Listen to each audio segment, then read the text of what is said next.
You're sick, really sick, lying in bed alone, and someone texts asking if you need anything.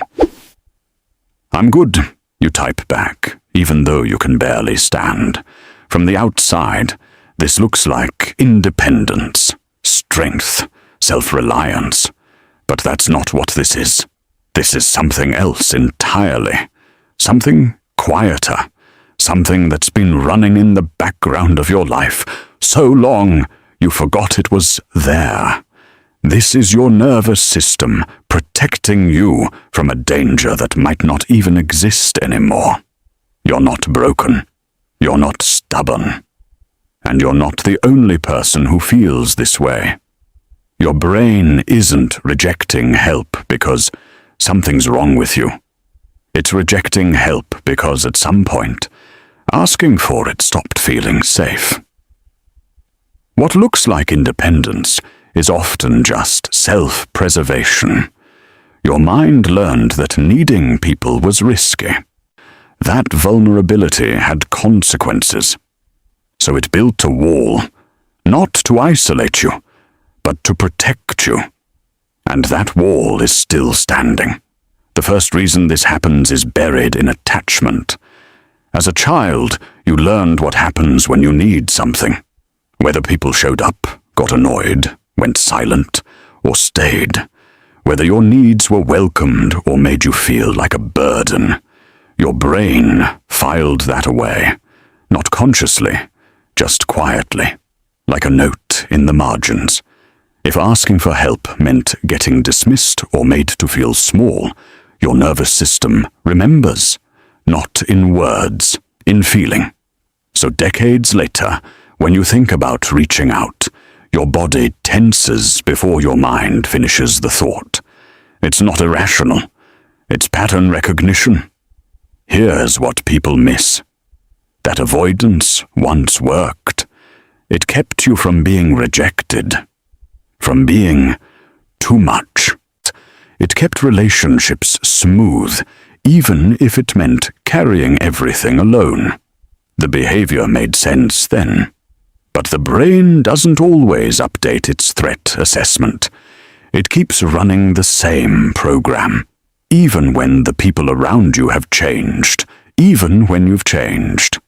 But here's the part nobody tells you. The struggle to ask for help isn't just about other people. It's about identity, about the story you've built around who you are. If you're someone who handles things, who doesn't need much, who stays strong, asking for help doesn't just feel uncomfortable. It feels like betrayal, like breaking character, like admitting you were never as capable as you said. And that's terrifying, not because it's true, but because it threatens the version of yourself you've spent years reinforcing.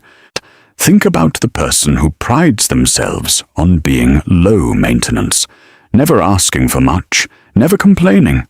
That identity feels stable, controlled, but underneath, there's a cost. Because if your sense of self is built on not needing, then needing anything becomes a crisis. It's not just about the task. It's about what asking says about you.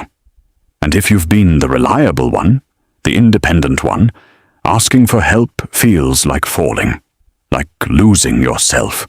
This shows up everywhere. In relationships, where you give endlessly, but freeze when someone asks what you need. At work, where you take on too much because delegating feels like failing. In friendships, where you show up for everyone, but vanish when you're struggling. And the longer you go without asking, the harder it gets. Because now there's history. Proof, since you've survived this long alone, so why start now? The brain loves consistency. Every time you make it through alone, you reinforce the belief that you have to. The second reason runs deeper. It's about what asking for help represents to your nervous system. When you ask for help, you lose control. You hand part of your problem to someone else. You wait. You trust. You become dependent, even briefly. And if your brain learned that dependence is dangerous, that waiting is unbearable, that trusting is a gamble, it will do everything to keep you self-sufficient. Not because it's logical, but because it's familiar.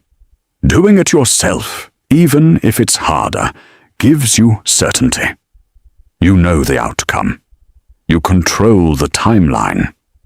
Think about the person who researches everything obsessively, who rewrites emails 5 times, who apologizes before asking a question, as if the question itself is an imposition. That's not overthinking. That's hypervigilance, a nervous system that learned making a mistake or inconveniencing someone had consequences.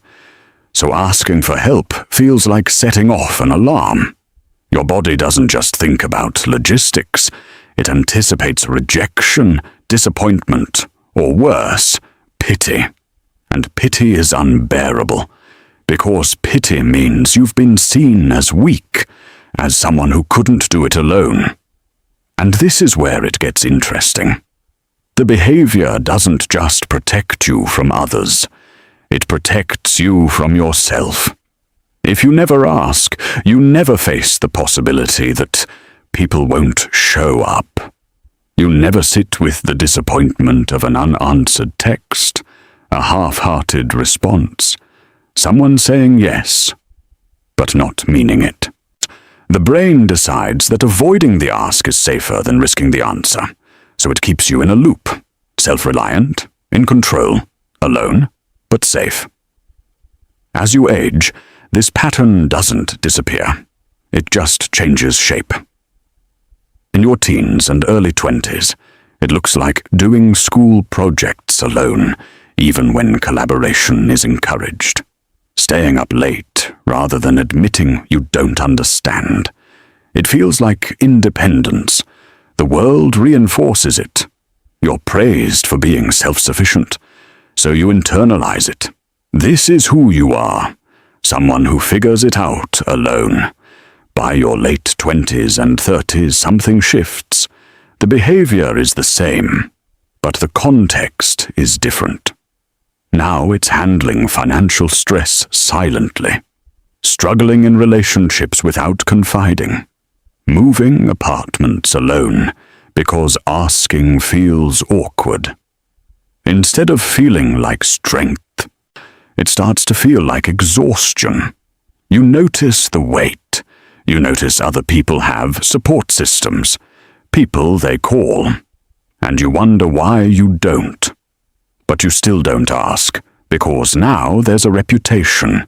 You're the dependable one, the composed one. Admitting you need support feels like shattering an image you worked years to build. In your 40s and beyond, the pattern calcifies or it cracks. Some people realize they've been carrying everything alone for decades. That independence was fear dressed as competence. That strength was the belief that needing anything made you weak. Others don't wake up. They keep performing, managing everyone else's chaos while their own world crumbles. They feel isolated, even in rooms full of people who love them, unseen. Because they've convinced everyone they're fine, so convincingly that no one asks anymore. The behavior evolves, but the core fear stays the same. What happens if I'm not the strong one? What happens if I ask and no one shows up? And the irony is that the more capable you become, the harder it feels to reveal when you're not okay. Because now, there's more at stake. More to lose. Here's what the brain doesn't tell you. When you consistently solve things alone, your system equates solitude with competence, and competence feels regulating. When life feels chaotic, taking control of a problem lowers anxiety. It restores order. Asking for help interrupts that. It introduces waiting, uncertainty, another person's timeline. So avoiding help isn't just emotional. It's regulatory. It calms you. It gives you predictability. There's also something happening beneath all this. When you struggle alone, you don't just avoid rejection. You avoid being truly seen. Asking for help requires specificity. I don't understand this. I'm overwhelmed. I'm scared. Those sentences expose the inside of you. And being seen is powerful, but risky. If you grew up where emotions were minimized or strength was valued over softness, visibility might feel unsafe. So your brain learned to self-contain, to manage quietly. It built a familiar room inside you where you handle everything alone. That room feels controlled, predictable, private, like an old blanket. It may not be warm anymore, but it's yours. People who struggle to ask for help are often the first to offer it. You show up for others. You listen. You solve. You carry. But when roles reverse, something shifts. You feel exposed, guilty. This ties to internalized expectations. You absorbed the belief that your value comes from being capable, strong, steady. If you're the helper, you're secure. If you need help, your role feels unstable, so your brain protects your identity. It says, stay consistent, stay useful, because usefulness feels safer than vulnerability. And then there's the quiet pride, the kind that says, I don't want to burden anyone. That word, burden, carries weight. If you ever sensed your struggles overwhelmed someone else, your brain connected need with guilt. So before you ask, you calculate. Are they busy? Tired? Do they have their own problems? And you decide it's easier to handle it yourself. Easier doesn't mean lighter, just familiar. The struggle to ask for help is rarely about ego. It's about safety, predictability, a nervous system that learned, quietly and convincingly, that depending on others was uncertain territory. So it chose solid ground. You. And maybe that choice carried you far, made you strong, made you capable in ways you're proud of. But it also might have made certain moments heavier than they needed to be. None of this means you're defective. It means your brain did its job. It built walls when walls felt necessary. It created autopilot settings that kept you stable. And even now, when circumstances are different, those settings can feel like home. You don't have to shame that. You don't have to dismantle it tonight. It's enough to understand it, to recognize that the hesitation you feel isn't weakness. It's history. It's pattern. It's protection. And protection once kept you safe. If you struggle to ask for help, it doesn't mean you don't crave connection. It means connection once felt uncertain. If you handle everything alone, it doesn't mean you're cold. It means your system learned to equate solitude with control. If you say, I'm fine, when you're not, it doesn't mean you're dishonest. It means your nervous system prefers safety over exposure. And that makes sense. You are not behind. You are not flawed. You are someone whose brain learned a strategy that worked, a strategy that made you who you are. And maybe, tonight, instead of trying to change it, you can just see it clearly. See the younger version of you who decided it was easier to carry things alone. See the strength in that. See the cost, too. And hold both without judgment.